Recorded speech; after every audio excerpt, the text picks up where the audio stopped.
Hello दोस्तों, क्या हाल चाल। मज़े में एकदम। बहुत दिनों बाद ये क्लास होने जा रहा है। यहाँ पे इस लेक्चर में जो हम पढ़ने वाले हैं वो है क्लास 11th जूलॉजी का चैप्टर नंबर 4 एनिमल किंगडम। ठीक है, इस लेक्चर में हम बस थोड़ा सा इंट्रोडक्शन पढ़ेंगे, एनिमल किंगडम के डिवीज़न और एनिमल किंगडम के अंदर कौन कौन से किस तरीके के एनिमल्स आते हैं और उन एनिमल्स को किन बेसिस पे क्लासीफाई किया गया है, ये पढ़ेंगे हम। ठीक है, इस वीडियो में। और अगले वीडियो में उन सबको हम अच्छे से डिस्क्राइब करके फर्दर पढ़ेंगे।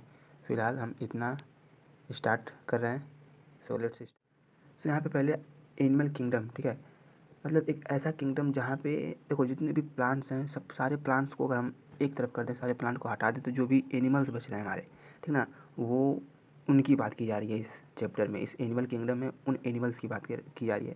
वो टेरेस्ट्रियल भी हो सकते हैं, एक्वाटिक भी हो सकते हैं, वो मतलब हर एक एनिमल जो भी है, ठीक ना, वो एनिमल किंगडम में आएगा। तो जितने भी एनिमल्स होते हैं, all animals are multi cellular. सारे एनिमल्स मल्टी सेलुलर होते हैं, यानी कि जो मोर देन वन सेल से बने हुए होते हैं, ठीक ना, तो मल्टी सेलुलर्स होते हैं। ठीक, अब जो मल्टी सेलुलर्स है, हर मल्टी सेलुलर ऑर्गेनिज्म जो है उनका मतलब जो वर्क है, उन वर्क को डिवाइड कर दिया गया है। जैसे रियल लाइफ में अगर समझने की कोशिश करें तो जैसे जो पुलिस स्टाफ होता है, ठीक ना, जो पुलिस लोग होते हैं उनका वर्क कुछ अलग होता है। ठीक है, एक जो एडवोकेट होते हैं उनका वर्क कुछ अलग होता है, डिस्ट्रिक्ट मजिस्ट्रेट होते हैं उनका वर्क कुछ अलग होता है। इस तरीके से जितने भी मल्टी सेलुलर ऑर्गेनिज्म हैं, सारे मल्टी सेलुलर तो एक जैसे होते नहीं हैं। उनके जो करने का काम है, जो डिवीज़न ऑफ जो लेबर है, यानी जो वर्क है, ठीक ना, जो वर्क है उनको डिवाइड कर दिया गया, उनको उनका काम दे दिया गया। ठीक है, एनिमल्स में show locomotion, growth and reproduction. और जैसा कि भाई जो भी एनिमल्स है वो लोकोमोशन यानी कि मोशन को शो करेगा, मूवमेंट को शो करेगा। ठीक है, मूवमेंट को तो शो करेगा ही करेगा, ग्रोथ भी होगा उनमें, रिप्रोडक्शंस होंगे, यानी उनकी अपनी स्पेसिस को फर्दर इंक्रीज़ करने के लिए, फर्दर न्यू इंडिविजुअल को लाने के लिए, ठीक है, रिप्रोडक्शन भी करेंगे। तो जो एनिमल्स होते हैं वो लोकोमोशन शो करते हैं, ग्रोथ शो करते हैं, रिप्रोडक्शन शो करते हैं। एनिमल किंगडम यानी जो किंगडम एनिमेलिया है, इसको हम मेटाजोआ भी बोलते हैं। एनिमल किंगडम को मेटाजोआ भी बोलते हैं। मेटा का मतलब होता है मल्टी सेलुलर और जोआ का मतलब होता है एनिमल। ठीक ना। जैसा कि मैंने अभी बताया कि जितने भी एनिमल्स आते हैं एनिमल किंगडम के अंदर, वो सारे के सारे मल्टी सेलुलर होते हैं और उनके कामों को, उनके वर्क को, उनके लेबर को डिवाइड कर दिया गया है। ठीक, और वो किस में हेल्प करते हैं एनिमल्स? लोकोमोशन में, रिप्रोडक्शन में, ग्रोथ में। ठीक ना। जो एनिमल किंगडम है, जो किंगडम ऑफ एनिमेलिया है, इसको टू डिवीज़न किया गया। इसका two division of kingdom Animalia. पहला सब किंगडम पैराजोआ, दूसरा सब किंगडम यूमेटाजोआ। ठीक ना, यानी सब किंगडम मतलब किंगडम का सब पार्ट, यानी पहला पार्ट सब किंगडम पैराजोआ। ठीक ना, देखो जुआ का मतलब होता है एनिमल और पैरा का मतलब होता है प्रिमिटिव। ठीक है, तो ऐसा किंगडम एनिमल्स का है जो प्रिमिटिव हो, मतलब बहुत, मतलब प्रिमिटिव का मतलब कह सकते हैं ओल्ड हो, ठीक ना। प्रिमिटिव मेटाजोआ हो, यानी कि जो बहुत पहले ही कहीं ना कहीं इस किंगडम के अंदर आ चुके हों। और यू मेटाजोआ, यू मतलब होता है ट्रू, ठीक ना, और Meta that's mean multi cellular, और जोआ का मतलब एनिमल। तो ऐसे एनिमल्स इस किंगडम के जो ट्रू हों, मतलब जो प्रिमिटिव के बाद आए हों इस किंगडम के अंदर, वो होते हैं सब किंगडम यूमेटाजोआ के अंदर। क्या है? सब किंगडम पैराजोआ।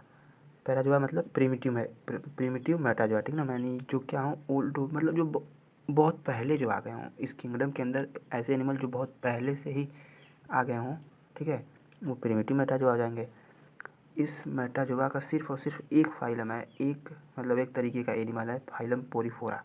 ठीक ना, फाइलम पोरीफोरा के अंदर जो एनिमल्स आते हैं वो सिर्फ और सिर्फ किंगडम पैराजोआ के अंदर आते हैं। सिर्फ एक फाइलम है यहाँ पे जो बिलोंग करता है किंगडम पैराजोआ से, फाइलम पोरीफोरा।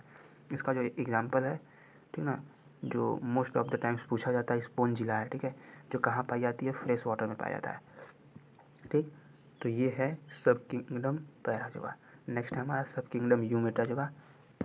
दोस्तों, सब किंगडम यूमेटाजोआ के अंदर देखो, पहले तो सब किंगडम जो यूमेटाजोआ होता है, ये कैसे एडवांस्ड यूमेटाजोआ होता है, मतलब एडवांस्ड मेटाजोआ होते हैं। यू मतलब ट्रू बताया था, मेटा मतलब मल्टीसेलुलर एंड जो मतलब एनिमल। ठीक, तो ये किस तरीके के हैं, एडवांस्ड मेटाजोआ हैं। ठीक ना, जैसे यूनिसेलुलर होता है और मल्टी सेलुलर होता है, तो इन दोनों में एडवांस्ड कौन है, मल्टी सेलुलर है, क्योंकि उसको more of the functions perform करने होंगे। इस तरीके से यूमेटाजोआ जो है, यानी सब किंगडम यूमेटाजोआ जो है ये एडवांस्ड मेटाजोआ है, जहाँ पे अलग अलग तरीके के एनिमल्स आते हैं और उनका अलग अलग तरीके का डिवीजन ऑफ लेवल डिवाइड होता है। ठीक है, सो इस किंगडम के अंदर जो फाइलम्स आती हैं, जो एनिमल्स के फाइलम आते हैं, कुछ इस तरीके से हैं, 10 हैं टोटल। पहला फाइलम सिलेंट्रेटा, जिसको हम निडेरिया भी बोलते हैं, निडेरिया। फाइलम टिनोफोरा, लेटीहेल्मिन्थेस, फाइलम सब में रहेगा, कॉमन है। उसके बाद फाइलम एस्केलमिन्थेस, एनिलिडा, आर्थ्रोपोडा, मोलास्का, इकिनोडर्माटा, और उसके बाद है हेमिकॉर्डाटा एंड कॉर्डाटा। ठीक है, ये टोटल हमारे पास 10 फाइलम्स आते हैं किसके अंडर में, सब किंगडम यूमेटाजोआ के अंदर में। ठीक है, सो अब हमारा जो लास्ट टॉपिक है वो है बेसिस ऑफ क्लासिफिकेशन की। जितने भी एनिमल्स हैं यूमेटाजोआ के अंदर या फिर पैराजोआ के अंदर, सिर्फ और सिर्फ फाइलम पोरीफोरा, ये इन एनिमल्स को, इन फाइलम्स को हम किन बेसिस पे क्लासीफाई करके रखे हुए हैं, किन किन अंडर में वो आते हैं, ठीक है ना, उन चीज़ों को हम पढ़ेंगे बेसिस ऑफ क्लासिफिकेशन में। So let's start.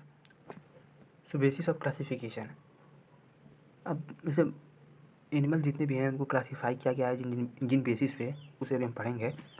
ठीक है, जैसे इनको क्लासीफाई क्यों किया गया है, अगर ये जैसे यहाँ पे देखो क्लासिफिकेशन इज रिक्वायर्ड है, भाई क्यों रिक्वायर्ड है क्लासिफिकेशन, तो कौन से एनिमल किस के अंदर उनका सिस्टमिक पोजीशन क्या है, उनको अंडरस्टैंड करने के लिए, उनके कैरेक्टरिस्टिक को जानने के लिए, उनके पोजीशन को जानने के लिए वो किस कैटेगरी में आते हैं, इसलिए हम एनिमल्स को, जो अब यहाँ पे फॉलोइंग जो लिखवाया जाएगा बेसिस, ठीक ना, उनके हिसाब से क्लासीफाई किया गया है। जैसे एज एग्जांपल अगर हम थोड़ा सा समझें तो सपोज़ आपको पैंट लेना है, ठीक है, सो ब्लैक कलर के अलग स्टोर में मतलब अलग कॉलम में रखे हुए होते हैं, वाइट कलर के पैंट अलग कॉलम में रखे हुए होते हैं, डैमेज पैंट अलग कॉलम में रखे हुए होते हैं। ठीक है, और उनमें भी अलग अलग साइज़ के, ठीक है, 28, ठीक है, 30, 32, इस तरीके से जो जितने साइज़ होते हैं वो भी अलग कैटेगरी में रखे होते हैं, एक स्पेसिफिक सिस्टम में रखे होते हैं, पोजीशन में रखे हुए होते हैं। क्यों, क्योंकि उनको हम ईजिली कैच कर पाएँ कि किस कॉलम में है।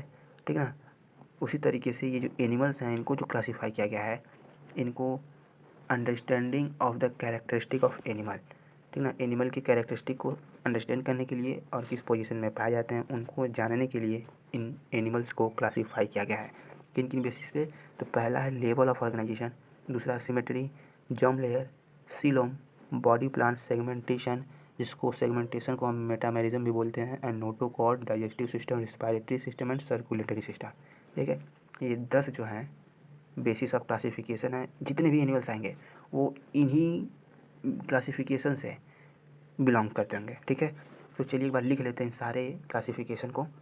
सो पहला है लेवल ऑफ ऑर्गेनाइजेशन, जिसको हम शॉर्ट फॉर्म में LWLU भी लिखते हैं। सिमेट्री है, जर्म लेयर, ठीक है, बॉडी प्लान, बॉडी प्लान के बाद सीलोम आएगा, नंबरिंग थोड़ा सा गलत हो गया है।